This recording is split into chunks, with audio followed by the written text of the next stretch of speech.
क्या सुख है संसार में?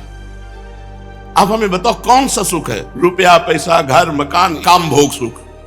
पूरे दिमागों को तौल के देखो, और काम भोग का सुख है कहां?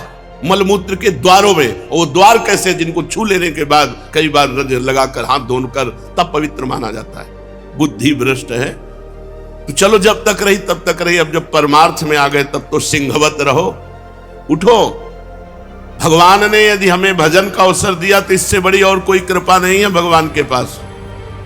ये रुपया, पैसा, दुल्हन, नाना प्रकार की भोग सामग्री कृपा नहीं है, पापियों के पास भी है। सुत दारा धन लक्ष्मी पापी के घर होए, संत समागम हरि कथा तुलसी दुर्लभ दोए। अगर वृंदावन वास मिल गया है तो मरने की ठान लो, लेकिन जाने की मत सोचना। जाने की सोचे तो फिर गए गए। बहुत हृदय जलता है कि यार इतना बढ़िया जीव को अवसर मिला भगवत प्राप्ति का, ये भगवत प्राप्ति का कोई महत्व ही नहीं समझते। जहां साल 2 साल भजन की हृदय जला। देखो, भजन का फल है उदासी।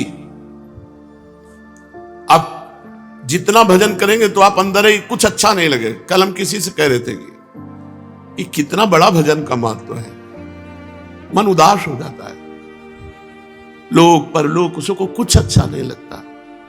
गाड़ी में बैठ के चलना ऐसा लगता है जैसे जेल की सजा दी जा रही है। आप क्या समझते हो?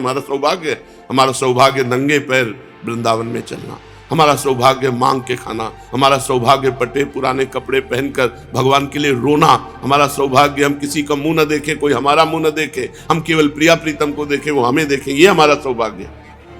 पर अब जोई जोई प्यारो करे सोई मोहि भावे, जैसे प्यारे रखे। जीवन ऐसा नहीं। आज तक स्वप्न में ये कुछ नहीं आया है अभी तक। वही फटे पुराने कपड़े, वही भीख मांग के खाना, वही एकांत में पड़े रहना। स्वप्न आएंगे तो ऐसे ही आएंगे। अभी सूक्ष्म शरीर में इनका प्रवेश नहीं हुआ। ये कोई सौभाग्य है? हम आपसे सच्ची कहते हैं, भगवान से कभी मत मांगना कि यश हो, कभी मत मांगना। यही मांगना कि प्रभु मुझे संसार में कोई जान न पावे, छुप करके आपका भजन करके मर जाऊं, कोई ये भी न जान पावे कि आपका ही भगत था। ऐसी बात मांगना। हम ये अनुभव की बात कहते हैं। कुछ नहीं, कुछ नहीं, सब नौटंकी माया की है।